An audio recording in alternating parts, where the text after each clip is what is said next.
Warning, the Beardy Beer Bro Show contains use of alcohol, profanity, great thumbnails, and most importantly, terrible, terrible content. Drink responsibly. Welcome back to the Beardy Beer Bro Show.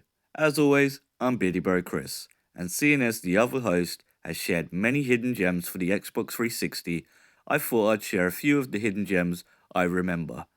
And make sure to watch till the end of the video for a bonus game. So let's get to it. And the first game on the list is Viking Battle for Asgard, a game developed by Creative Assembly, who are also the creators of the Total War series, although Viking Battle for Asgard plays more like Spartan Total Warrior, seeing as they both fall into the hack and slash category. In this game you see yourself play as Freya's champion Skarin, who must lead the Viking forces against the goddess Hel, which if you don't know Norse mythology, she is Loki's daughter, who can also be a bit batshit crazy when it comes to invading Midgard, or as us mere mortals call it, Earth. You've managed to piss off every single one of them. That was the plan. Not a great plan. When they come, and they will, they'll come for you. I have an army. We have a Hulk. Although you may not have the Hulk, you can control lightning and hack and slash your way through the hordes of enemies Hel throws in front of you. But although your character gets more powerful throughout the game, you can't defeat Hel alone, which means you have to save your fellow Vikings and build up an army to recapture towns and strongholds, and eventually having a strong enough force to take on Hel herself, which results in some pretty awesome battles. I will not be bullied by that.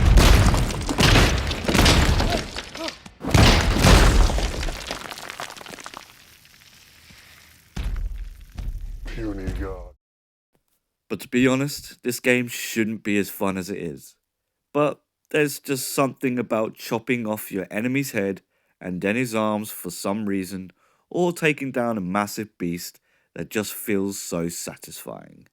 But this game isn't perfect, like the combat can feel a bit clunky at times, and some missions can get a little bit repetitive, but you'll be having so much fun that you won't even care.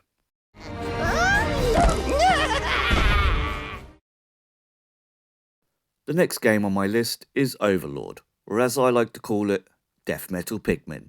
In this game, you take control of a Dark Lord who's recently been revived because 7 heroes killed his predecessor, and in an attempt to get revenge, you must take down mighty beasts and solve puzzles, with the help of your trusted minions who kind of look like a pigman and a gremlin had a baby.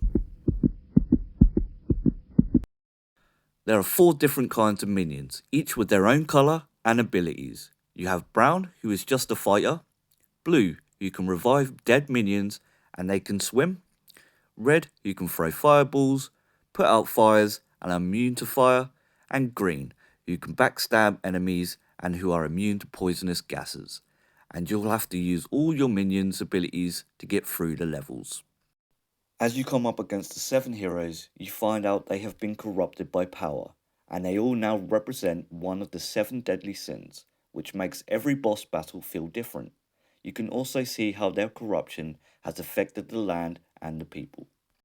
I would highly recommend playing this game with the Overlord Raising Hell DLC, as it smooths out the gameplay and makes the puzzles feel like actual puzzles.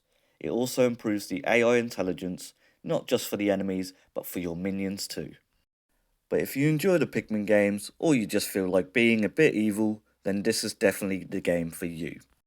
If you like our videos, or just appreciate the time and money that goes into the content, then please consider giving us a like and hitting that subscribe button. You never know, you may earn an achievement.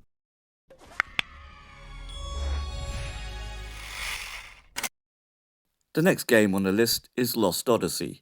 Lost Odyssey is a Japanese RPG game which uses a traditional turn-based battle system which is most commonly known from the golden era of the Final Fantasy series, but with a few interesting changes. One of these changes is the aim ring system, which is when a character attacks, 2 targeting rings appear on the screen. The player must time their button release in order to make the rings interact, resulting in a perfect, good or bad outcome, which will determine the effectiveness of the attack, which I feel adds a bit more skill to the combat and kind of reminds me of Dance Dance Revolution.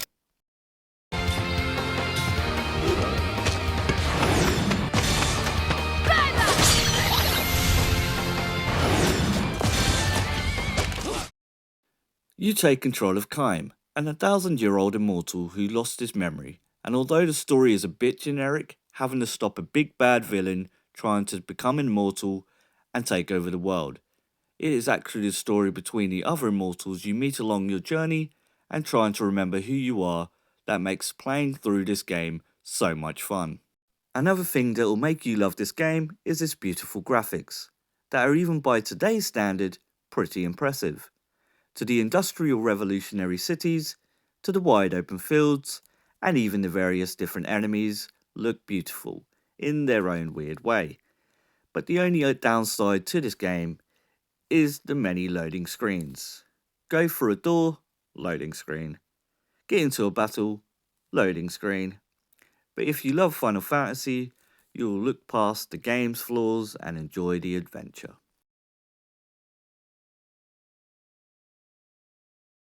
The next game on the list is South Park Let's Go Tower Defense Play, and wow is that title a mouthful. That's what she said! Michael, please. There he is. Please. Mwah! In this game you take control of one of 4 characters, either Kyle, Cartman, Stan or Kenny, and your mission is to stop multiple waves of enemies from reaching the other side of the map, and to do so you'll have to place down defences and also attacking the enemy yourself by throwing snowballs, and when you defeat the enemy they also drop coins that allow you to build more defences. And if you defeat enough enemies yourself, you'll be able to use your ultimate move that can get you out of any sticky situation. But as you play through the levels, you come up against a lot of different enemies from the TV show, like crab people, or the ginger kids, or even those goddamn Mongolians. Goddamn Mongolian! You break down my shitty wall last time! Although you can play this game on your own controlling all 4 characters, I highly recommend you getting 3 friends, some beers, and order a pizza because that's the way this game was meant to be played. And my bonus game is Cars, which may be more of a guilty pleasure than a hidden gem, but I really do love cars. Serious relationship with my car? Morning, baby. Okay, I don't love cars that much, but the game is actually really fun. You take control of Lightning McQueen after what happened in the movie, and you try to help him win his first Piston Cup. But don't worry, the game isn't all about racing, as you do missions for the other characters of Radiator Springs. And you also have some fun mini-games in between to stop the game feeling repetitive, and you have lots of unlockable characters that you can play as in multiplayer. And if you don't have a life like me, then there are collectibles jotted all over Radiator Springs, with some being in some head-scratching locations, so good luck.